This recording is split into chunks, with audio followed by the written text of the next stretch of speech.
আসসালামু আলাইকুম প্রিয় নবম দশম শ্রেণীর শিক্ষার্থী, আশা করি তোমরা সবাই ভালো আছো।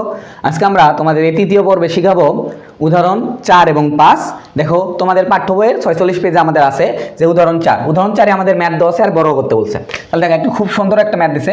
তাহলে দেখো 4 নাম্বারটা আমাদের কি দেওয়া আছে, a plus B plus C plus কি বলতো ডি বড় করতে বলছে। উপরে আমরা কি দিলাম বলতো, স্কোয়ার দিলাম।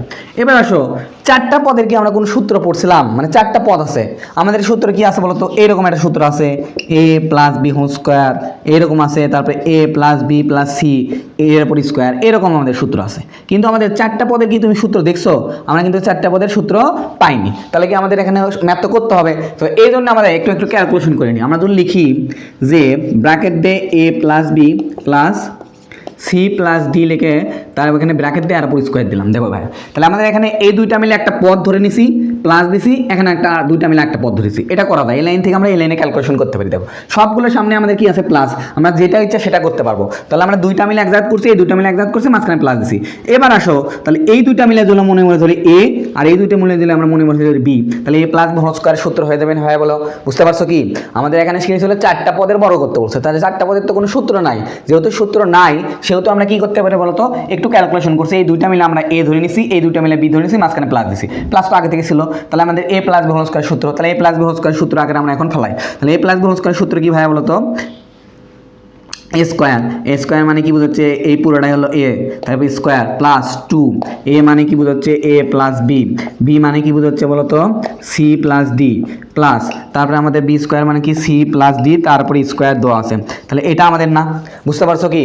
তাহলে আমাদের এই পুরোটা মিলে যদি এ হয় তাহলে এ square plus 2 A B plus b square এখানে আমরা বসাইছি। এবার আসো ক্যালকুলেশন করো। এখন দেখো তো বাবা, ধরো কল্পনা করো আমাদের এই প্লাসের এই পাশে এগুলো কিছুই নাই। তাহলে দেখো তো এইটুকুর মধ্যে কি আবার একটা সূত্র হয়নি, এ প্লাস বি হোল স্কোয়ারে? তাহলে এর সূত্রটা আমরা এখন লিখি। এর সূত্র কি বলতো, square plus 2 A B plus কি বলতো বি স্কোয়ার গেল। এবার আসো, এই প্লাস এখানে দিলাম, এই 2 এখানে লিখলাম। এইবার দেখো তো এই দুইটা কি অবস্থায় আছে বলতো, এই দুইটা কি গুণ অবস্থায় আছে না? এইটাও গুণ অবস্থায় আছে, তাহলে আমরা 2 যা আছে তাই লিখছি। এখন এই দুইটা কি গুণ অবস্থায় আছে না? তাহলে আমরা গুণ করি। তাহলে এর সাথে যদি আমরা সি গুণ করি তাহলে কি হয় বলতো, এসি প্লাস, এরপর আসো আমরা যদি এর সাথে ডির গুণ করি তাহলে কি হয় বলতো, এডি। তাহলে আমরা কি করবো বলতো, এটা গুণ আমরা ক্লাস 6, 7, 8 পড়ছি যে প্রথম এটা দ্বারা একবার গুণ করবো, একবার গুণ করবো, এর সাথে একবার গুণ, এর সাথে একবার গুণ। তাহলে এর সাথে সি গুণ করলে এসি হয়, এর সাথে ডি গুণ করলে এডি হয়, তারপরে প্লাস। এবার আসো আমরা কি করতে পারি বলতো, বির সাথে সি গুণ করবো, তাহলে আমাদের কি হবে বলতো বিসি হবে। এরপর আমরা বির সাথে ডি গুণ করবো, প্লাস কি বলতো বিডি। তাহলে আমাদের দেখো তো এই দুইটা গুণ করাও আমাদের কিন্তু শেষ। এরপরে আসো আমরা কি করতে পারি, এই যে এই প্লাস এখানে দিলাম। এবার দেখো তো বাবা, সি প্লাস ডি, এটা কি আবার একটা সূত্র হয়নি? তাহলে সি প্লাস ডির সূত্র কি হবে বলতো, এ স্কোয়ার প্লাস 2, এখানে 2 হবে, তারপরে এ মানে বোঝা হচ্ছে সি, ডি মানে বোঝা হচ্ছে ডি প্লাস সি, বি মানে বোঝা হচ্ছে ডি প্লাস আমাদের বি মানে বোঝা ডি স্কোয়ার। তাহলে আমাদের কি হলো বলতো, এই যে একটা সূত্র বসাচ্ছি। তাহলে দেখো আমি আবার বুঝতে দিচ্ছি, এই লাইনটা থেকে এই লাইন বুঝতে পারো তাহলে কিন্তু ক্লিয়ার হয়ে যাবে। আমি আবার ক্লিয়ার করি। আমাদের এখানে কি ছিল বলতো ভাইয়া, এটা মানে ধরছি এ, এটা মানে ধরছি বি, তাহলে এ প্লাস বি হোল স্কোয়ার সূত্র বসে a square plus 2a plus b square, এইটুকু তো বুঝছি। এবার আসো এইটুকুর মধ্যে একটা সূত্র হচ্ছে a plus B whole square লিখছি, a square plus 2a plus b square, এই তিনটা গুণ অবস্থায় আছে, তাই এই দুইটা আমরা লিখে রাখছি। এখন দেখো তো ভাইয়া, এই দুইটা কি গুণ করা যায় না? এর সাথে এসি গুণ করলে এসি হয়, এর সাথে ডি গুণ করলে এডি হয়, বির সাথে সি গুণ করলে বিসি হয়, তারপর বির সাথে ডি গুণ করলে বিডি হয়, শেষ। এবার আসো এই যে সিডি কি আবার একটা সূত্র আকারে আছে না? এটা মনে মনে করলাম এ, এটা ধরলাম বি, তাহলে এ প্লাস বি হোল স্কোয়ার সূত্র। তাহলে দেখো C square plus 2 CD plus কি বলতো আমাদের ডি স্কোয়ার। তাহলে সবগুলো আমাদের কি সূত্র বসান শেষ। এবার আসো এরপর আমরা কি করতে পারি, এবার ব্র্যাকেটগুলো আমরা তুলে দেবো, তাহলে আমাদের অ্যান্সার হয়ে যাবে। তাহলে এখানে লিখতে পারি a square plus 2ab plus b square. এবার দেখো তো এই 2 এইগুলো সবগুলোর সাথে গুণ অবস্থায় আছে না? তাহলে আমরা গুণ করে দিই, plus 2ac plus 2ad plus 2bc plus 2bc, তারপরে আমাদের কি আছে বলতো, plus 2bd plus C square plus 2cd plus কি বলতো ডি স্কোয়ার, এটাই আমাদের অ্যান্সার। তাহলে দেখো আবার আমি ক্লিয়ার করে দিচ্ছি, আমাদের এখানে কি ছিল বলো তো, এটা যা আছে আমরা তাই লিখছি ব্র্যাকেট তুলে দে, কিন্তু দেখো এই দুই কি এই দুইটা এই লাইনের সবগুলোর সাথে গুণ অবস্থা আছে, সবগুলোর সাথে গুণ করে দিছি, সবগুলোর সাথে গুণ করে দিছি, এটা যা আছে তাই লিখছি। আমি আবার একবার পুরোটা ম্যাথটা বুঝে দিচ্ছি। আমাদের এই ম্যাথে বলছে a plus B plus C plus d, এর আমাদের বড় করতে বলছে, যেহেতু বড় করতে বলছে চারটা পদের কোনো সূত্র হয় না, দুইটা মিলে আমরা এ ধরে নিছি, এই দুইটা মিলে বি ধরে নিছি। তাহলে এ প্লাস বি হোল স্কয়ার সূত্র এ square plus 2 A B plus b square বসাইছি। এরপর আমরা কি করছি বলতো ভাইয়া, এই পুরোটা আমি এর ভিতরে একটা সূত্র হয় a plus B whole square, a plus B whole square সূত্র কি a square plus 2ab plus b square.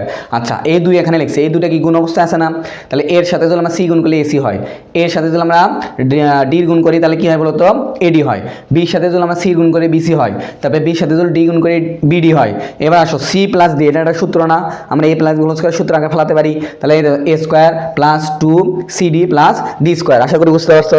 এবার আসো এরপরে আমরা কি করছি, এই ব্র্যাকেটটাগুলো তুলে দিছি, ব্র্যাকেট তুলে দিয়ে শুধুমাত্র এখানে দেখো দুই কি এই চারটা পদের সাথে গুণ অবস্থা আছে না, তাই চারটা পদের সাথে আমরা গুণ দিয়েছি, যা আছে তাই। আশা করি বুঝতে পারছো, একদম ইজি আমাদের এই ম্যাথটা ছিল, কিন্তু একটু তোমাদের কাছে ডিফিকাল্ট, তোমাদের তো শুরুতে করতেছো সেহেতু একটু হয়তো বা তোমার বুঝতে সমস্যা হয়, আমি তোমাদেরকে বারবার বুঝিয়ে দিলাম। এই ম্যাথটা আমরা এইভাবে সলভ করলাম, আশা করি বুঝতে পারছো, ক্লিয়ার। আচ্ছা ভাই এবার আসো, তারপরে এরপর দেখো 5 নম্বর উদাহরণটা একদম ইজি, তোমরা এটা ক্লাসে 8-এ করে আসছো। তো দেখো আমাদের 5 নম্বর উদাহরণে কি আছে, প্রথম যেটার উপর স্কোয়ার আছে এটা মানে আমরা এ ধরে নেবো, সরল অঙ্কর নিয়ম। তাহলে আমরা ধরি আমাদের 5x প্লাস 7y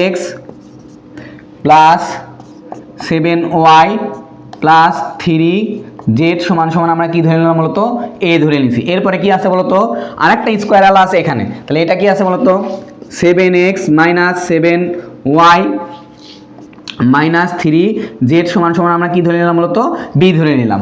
এবার আসো এই যে ম্যাথটা আছে যে রকমের সেই রকম আমরা বসাবো, মানগুলো বসাবো। তাহলে আমাদের লিখতে পারি অতএব প্রদত্ত রাশি, তো প্রদত্ত রাশিটা কি আছে বলতো, প্রথমে আমাদের কি আছে 5x 7y এর উপর স্কোয়ার আছে, তাহলে এ এটা ধরুন আমরা এ ধরে নিছি, এর উপর স্কোয়ার দিলাম, প্লাস এই যে এখানে 2 আছে সেই 2টা লিখলাম।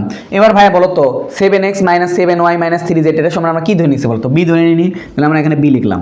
এরপর আমাদের কি আছে বলতো 5x তারপরে প্লাস 7y এটার সমান আমরা কি ধরে নিছি এ, তাহলে আমরা এ লিখলাম। এরপরে আমাদের কি আছে বলতো প্লাস চিহ্ন আছে প্লাস দিলাম। এরপরে আমাদের কি আছে বলতো 7x মাইনাস কি আছে 7y এটার সমান আমরা বি ধরে নিছি, তারপর কি দিছি বলতো স্কোয়ার দিছি। এখন আমরা এই লাইনকে যদি একটু ক্যালকুলেশন করে লিখি a square plus 2ab plus b square, দেখো তো এটা কি কোনো সমস্যা আছে?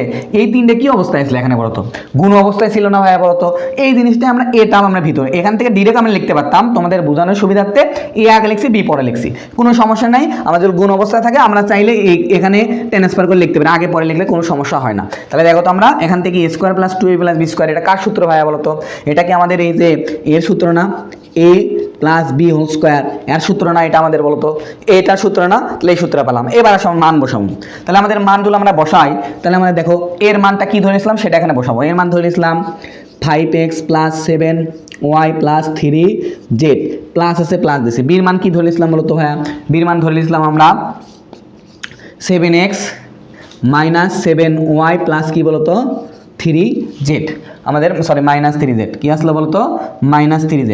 তাহলে আমাদের বির মানটা কি ছিল বলতো 7x minus 7y minus 3z দিলাম। এরপরে আমাদের একটা কি আছে বলতো স্কোয়ার আছে, সেই স্কোয়ারটা দিলাম। এখন আসো ক্যালকুলেশন কিভাবে করা যায় দেখো, তাহলে এবার দেখো আমরা ব্র্যাকেটটা আউট করবো, কি করবো বলতো ব্র্যাকেটটা আউট করবো। ব্র্যাকেটটা আউট করলে আমাদের কি হচ্ছে বলতো 5x plus 7y plus 3z। এবার আসো ব্র্যাকেটের সামনে যদি প্লাস কখনো থাকে কখনো কোনো পরিবর্তন হবে না, কিন্তু যদি এখানে মাইনাস থাকে তাহলে সবগুলোর মান কি করবো বলতো চিহ্নের পরিবর্তন হয়, যেহেতু প্লাস আছে কোনো পরিবর্তন নাই, তাহলে প্লাস 7x মাইনাস 7y তারপরে মাইনাস কি বলতো 3z। তাহলে আমরা একটু লিখলাম উপরে একটা স্কোয়ার দিলাম। এবার আসো তাহলে আমরা একটু কাটাকাটি হয় কিনা দেখি।